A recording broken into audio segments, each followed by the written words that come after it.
नमस्कार विद्यार्थी मित्रांनो, मॅथ्स कॉन्सेप्ट या यूट्यूब चॅनलवरती आपल्या सर्वांचं मनपूर्वक स्वागत आहे.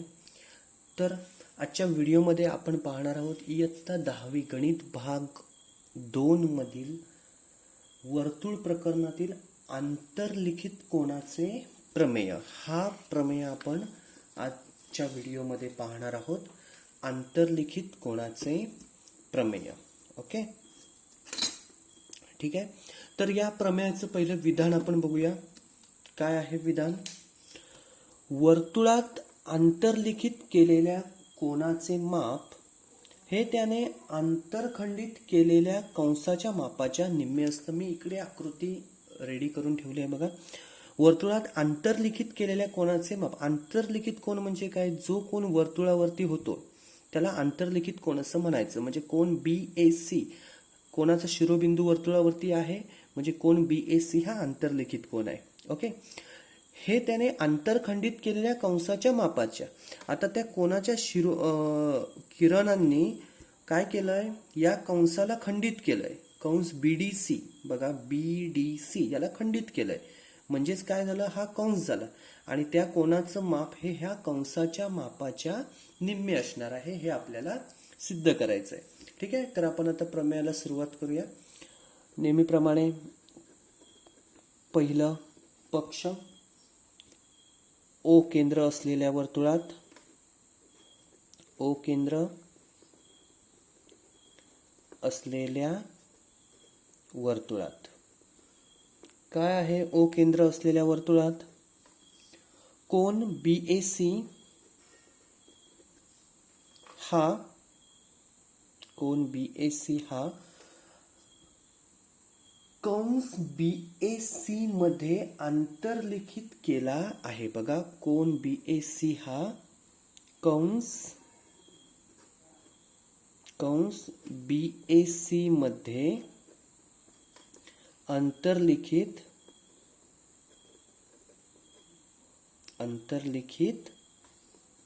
केला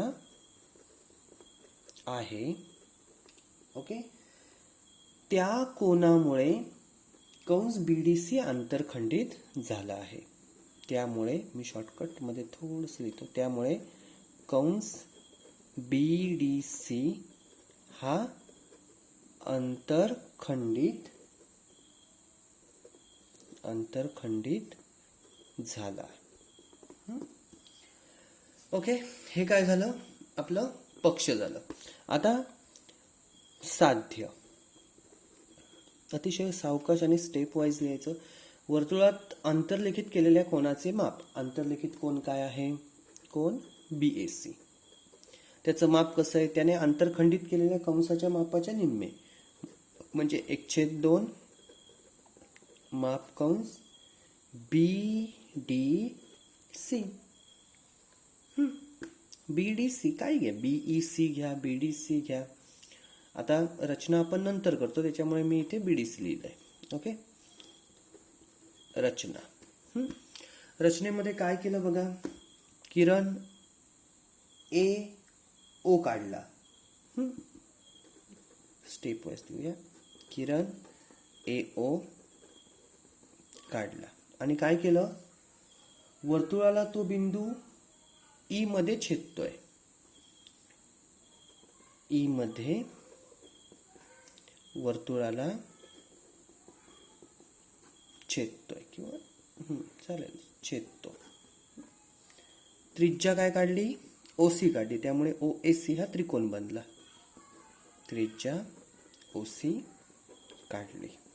ओके, म्हणजे इथे काय झालं? पक्ष, साध्य आणि रचना अतिशय सोप्या शब्दात आणि स्टेप वाईज आपण मांडलेलं आहे. आता सिद्धता. थोडा प्रमेय मोठा आहे त्यामुळे आपल्याला जागेचा सुद्धा विचार करावा लागेल. आता सिद्धता. आता OAC हा आपण त्रिकोण करून घेतलाय. त्यामध्ये आपल्याला काय दिसतंय बघा? त्रिकोण OAC मध्ये. ओके, OAC मध्ये पहिलंच बघा, OA आणि OC ह्या काय आहेत? त्रिज्या आहेत. बरोबर.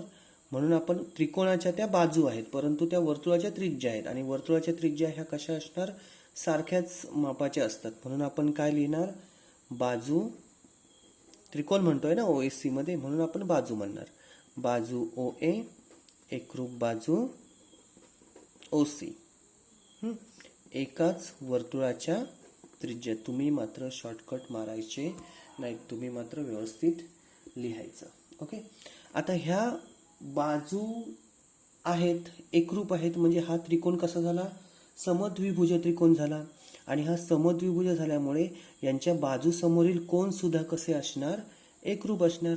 म्हणजेच काय लिहू शकतो आपण, कोन, म्हणून कोन OAC बरोबर कोन OCA. ओके. कारण समद्विभुज त्रिकोणाचे प्रमेय. आलं लक्षात. मग आता हे दोन कोन एकरूप आहेत म्हणून काय केलं, कोन OAC बरोबर कोन OCA बरोबर x मानले. मग ते इथे लिहिले, हा x आणि हा x. ठीक आहे. मग आता कोन EOC काय होईल बघा, कोन EOC बरोबर हा या त्रिकोणाचा बाह्य कोन आहे, EOC हा बरोबर. या बाह्य कोणाचं माप हे त्याच्या दूरस्थ आंतरकोनांच्या मापांच्या बेरजे एवढं असतं. मी ते तुम्हाला लगेच रफ मध्ये करून दाखवतो बघा. समजा त्या आकृतीमध्ये लक्षात नाही आलं तर सांगतो. ABC आणि D हा समजा बाह्य कोन आहे. कोन ABC चा ACD हा बाह्य कोन आहे आणि हे कोन आपल्याला दिले 30 आणि 40. ओके. मग आता बाह्य कोनाचं माप जर विचारलं ना तर ते मी किती लिहिणार, 70 लिहिणार. का तर या बाह्य कोनाचं माप याच्या दूरस्थ आंतरकोनांच्या मापांच्या बेरजे एवढं असतं. हा त्रिकोणाच्या बाह्य कोनाचा प्रमेय आहे. ओके. मग आलं लक्षात, आलं तुमच्या. परत एकदा बघा, 30 आणि 40 बरोबर 70. आता ह्या आकृतीमध्ये ते कसं मांडणार बघा, हाच तोच त्रिकोण आहे. ओके. आता EOC बरोबर, म्हणजे EOC हा बाह्य कोन आहे, मग त्याचे दूरस्थ आंतरकोन कुठचे आहेत, कोन OAC अधिक कोन OCA. बाह्य कोनाचे प्रमेय. ठीक आहे. आता हा x आहे, दोन्ही x आहेत बरोबर. म्हणजे काय झालं, 2x आलं. कोन EOC बरोबर किती आले, 2x. अंश मध्ये लिहून ठेवा. ओके. आता इथे मी लिहितो 2x. आता बघा या ठिकाणी माप कोन EOC हा केंद्रीय कोन आहे, केंद्रापाशी झालेला आहे बरोबर. म्हणून कंस काय होईल, कंस EC काय होईल बघा. इथे मी लिहितो कोन EOC हा कसा आहे, केंद्रीय कोन आहे. केंद्रीय कोन म्हणजे काय हे मागच्या व्हिडिओमध्ये आपण बघितलंय. केंद्रीय कोन आहे म्हणून माप कंस EC बरोबर काय होईल, 2x. म्हणजे जेवढं माप केंद्रीय कोनाचं असणार तेवढंच ह्या कंसाचं असणार. लक्षात येत आहे. म्हणजेच कोनाचं माप केंद्रीय कोनामध्ये जे केंद्रीय कोनाचं माप असेल तेच कोनाचं माप असणार, कंसाचं माप असणार. पुढे बघा. आता हा कंस सुद्धा काय झाला, 2x चा झाला बरोबर. मग हा कंस 2x चा आहे. मग कोन हा EAC हा जो आहे त्याचं माप किती आहे, 1 अंश आहे. म्हणजेच ह्या कोनाचं माप ह्या कंसाच्या कसं आहे, निम्मे आहे. हे आपण मांडू शकतो कशावरून बरोबर, ह्या दोन गोष्टींवरून हे आपण मांडू शकतो बरोबर. हवं तर याला नंबर देऊया आपण, ह्याला 2 नंबर देऊया आणि हे जे x मानलंय त्याला 1 देऊया. म्हणजे ह्या x आणि हा 2x कसा आला हे आपण बघा. आता कसं मी दाखवतो. कोन OAC किंवा डायरेक्ट घ्या कोन EAC बरोबर 1/2 माप कंस काय EC. आलं लक्षात. याला एक तिसरा पॉइंट देऊया आपण. हे आपण काय करू शकतो, ह्या दोन गोष्टींवरून मांडू शकतो. समजतंय. आता हे जसं आपण OC ही त्रिज्या करून केलं आहे हे सगळं, तसंच आपण OB ही त्रिज्या करून हा कोन दाखवू शकतो. बरोबर. बघा इकडे याचप्रमाणे त्रिज्या OB काढून ही त्रिज्या OB काढून आपण काय दाखवू शकतो बघा. आता OC ही काढून काय दाखवली आहे, OC ही त्रिज्या जोडून आपण EAC हा दाखवला आहे. बरोबर. मग सेम इकडे तसंच येणार आहे, कारण ह्या त्रिज्या आहेत, इथे पण समद्विभुज त्रिकोण होईल वगैरे वगैरे. ह्या सगळ्या स्टेप तशाच येतील. मग OB त्रिज्या काढून कसं येईल बघा. कोन EAB बरोबर 1/2 माप कंस काय होणार आता BE. इथे काय झालेलं EC झालेला, इथे काय झाला BE, म्हणजे हा कोन आणि हा कोन. लक्षात आलं. याला एक आपण नंबर टाकूया, 1 2 3 आणि हा काय येईल चौथा नंबर येईल. आता ह्या दोघांची बेरीज करूया.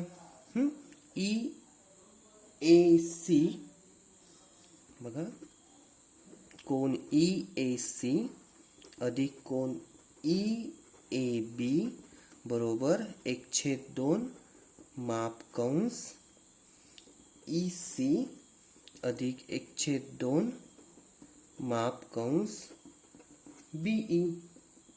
ओके. 3 व 4 वरून किंवा 3 व 4 यांची काय केली, बेरीज केली. ठीक आहे. आता कोन EAC आणि कोन EAB म्हणजेच कुठचा कोन BAC. बरोबर. कोन BAC बघा परत एकदा. EAC हा कोन आणि EAB म्हणजे हा कोन, टोटल कोन काय झाला BAC झाला. बरोबर काय 1/2 आपण कॉमन घेतले. आता इथे पण बघा माप कंस EC आणि माप कंस BE म्हणजे टोटल माप कंस काय झाला BEC. माप कंस BEC. बरोबर. म्हणूनच कोन BAC बरोबर 1/2 माप कंस BEC म्हणजेच कुठचा माप कंस BDC. अशा पद्धतीने आंतरलिखित कोनाचे माप हे त्याने आंतरखंडित केलेल्या कंसाच्या मापाच्या निम्मे असतं, हा प्रमेय सिद्ध होतो. अतिशय सोपा भाग आहे. हवं तर तुम्ही ही सुद्धा स्टेप काढून दाखवलात तरी चालेल, म्हणजेच OB जोडून दाखवलात तरी चालेल किंवा नाही दाखवलात तरी चालेल. म्हणजे कसंही तुम्हाला जसं वाटेल तसं तुम्ही करू शकता. एक उजळणी म्हणून सुद्धा तुम्ही ती OB जोडून हा कोन Y वगैरे मानून तुम्ही ते करू शकता. ठीक आहे. बघा प्रयत्न करून ॲज अ होमवर्क म्हणून सुद्धा तुम्हाला हा फायदा होईल आणि एक रिव्हिजन सुद्धा तुमची होईल. तर आजचा हा व्हिडिओ आपल्याला आवडला तर नक्की लाईक करा, शेअर करा, सबस्क्राईब करा आणि बेल आयकॉनला क्लिक करायला मात्र विसरू नका. जर आपल्याला काही हवं असेल किंवा कुठची उदाहरणं सुटत नसतील किंवा काही तुमच्या शंका असतील तर नक्की कमेंट बॉक्समध्ये उल्लेख करा. आपल्या शंका तुम्हाला सोडवून दिल्या जातील. ओके. थँक्यू.